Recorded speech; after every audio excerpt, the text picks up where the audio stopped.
महात्मा गांधी केवल एक ऐतिहासिक व्यक्तित्व नहीं थे, वे एक सतत प्रवाहमान विचारधारा थे जो सत्य, अहिंसा और नैतिकता के आधार पर समाज का पुनरुत्थान करना चाहते थे।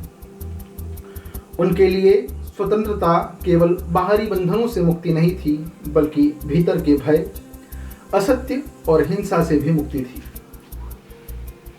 नमस्ते, मैं हार्दिक जोशी और गांधीयन सोसाइटी के कंपटीशन के लिए यह मेरे विचार हैं। मैं राजस्थान का निवासी हूं और मेरी उम्र 22 वर्ष है। गांधी जी का जीवन हमें सिखाता है कि परिवर्तन का वास्तविक स्रोत बाहरी संघर्ष नहीं, बल्कि आत्मशोधन है। दक्षिण अफ्रीका की एक साधारण घटना, एक ट्रेन से निकाले जाने की पीड़ा ने उनके भीतर सत्याग्रह की ज्वाला प्रज्वलित कर दी। परंतु यह कोई क्षणिक आक्रोश नहीं था, यह मनुष्य की गरिमा और अन्याय के विरुद्ध एक स्थायी आत्मिक प्रतिज्ञा थी। उन्होंने कहा था, अहिंसा केवल उपदेश नहीं, यह निर्भयता का परम रूप है। उनकी अहिंसा कोई निष्क्रिय प्रतीक्षा नहीं थी, बल्कि वह साहस और आत्मसंयम की पराकाष्ठा थी। यह संघर्ष का वह स्वरूप था जहाँ शक्ति का केंद्र बाहुबल में नहीं, बल्कि आत्मबल में निहित था। उन्होंने यह सिद्ध कर दिया कि बिना शस्त्र उठाए भी अन्याय के विरुद्ध लड़ा जा सकता है। उनके नेतृत्व में भारत की स्वतंत्रता का संघर्ष केवल सत्ता प्राप्ति का संघर्ष नहीं था, यह नैतिकता की पुनर्स्थापना का आंदोलन था। उन्होंने हमें यह सिखाया कि स्वतंत्रता केवल राजनीतिक नहीं होती, यह आत्मा की भी होती है। गांधी जी का सत्य केवल शब्दों का सौंदर्य नहीं था, यह उनके जीवन का प्रत्येक स्पंदन था। वे कहते थे, सत्य बिना अहिंसा अधूरा है और अहिंसा बिना सत्य निष्प्राण। आज जब हम समाज में असत्य, अन्याय और असहिष्णुता को फैलते देखते हैं, तो यह प्रश्न उठता है, क्या हम सत्य के प्रति उतने ही निष्ठावान हैं जितना कि उन्होंने हमें सिखाया? गांधी जी के लिए स्वतंत्रता का अर्थ केवल राजनीतिक मुक्ति नहीं था, वे समाज की सबसे कमजोर कड़ी को सशक्त किए बिना किसी भी प्रगति को अधूरा मानते थे। उनका मानना था कि कोई भी समाज तभी सच्चा विकास कर सकता है जब उसमें अंतिम व्यक्ति को भी समान अवसर मिले। वे समानता के सिद्धांत को केवल कानून की संहिता तक सीमित नहीं रखना चाहते थे, बल्कि इसे समाज की आत्मा में स्थापित करना चाहते थे। उनका सपना केवल स्वतंत्र भारत का नहीं था, बल्कि एक ऐसा समाज बनाने का था जहां सामाजिक न्याय और समानता हो, जहां न कोई ऊंच हो न कोई नीच हो, जहां हर व्यक्ति को उसकी गरिमा और अधिकार प्राप्त हो। वे कहते थे, कोई समाज तब तक प्रगति नहीं कर सकता जब तक उसकी सबसे कमजोर कड़ी को सशक्त नहीं किया जाता।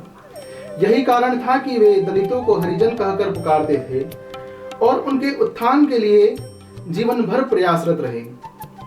गांधी जी अंतर्धार्मिक सद्भाव और धार्मिक सहिष्णुता के सबसे बड़े पक्षधर थे। उन्होंने कहा था, मैं उन सभी धर्मों का सम्मान करता हूं जो प्रेम, करुणा और सत्य का उपदेश देते हैं। धर्म और आध्यात्मिकता के प्रति उनकी दृष्टि सीमाओं से परे थी। उन्होंने कहा था, धर्म वह नहीं जो हमें अलग करता है, बल्कि वह है जो हमें जोड़ता है। उनका जीवन यह प्रमाण था कि आध्यात्मिकता संकीर्णता में नहीं, बल्कि व्यापकता में खिलती है। धारणीय जीवन और पर्यावरण चेतना के प्रति उनकी दृष्टि आज और भी प्रासंगिक हो गई है।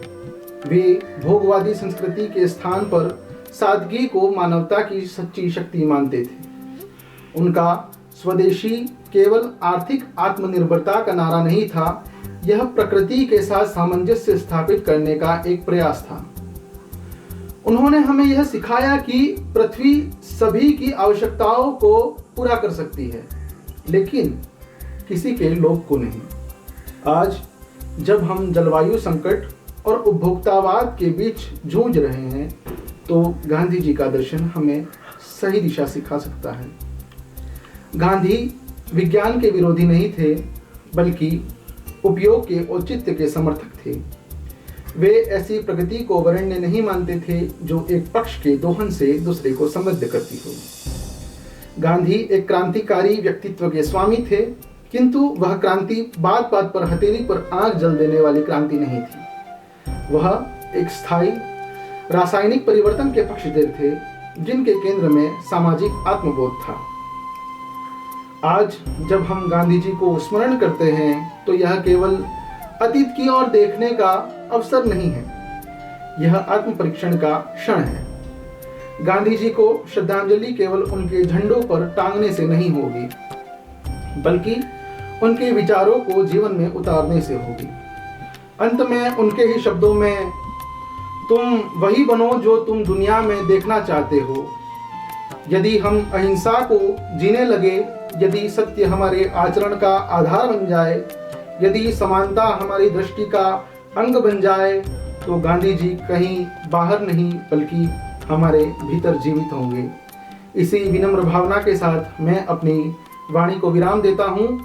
धन्यवाद।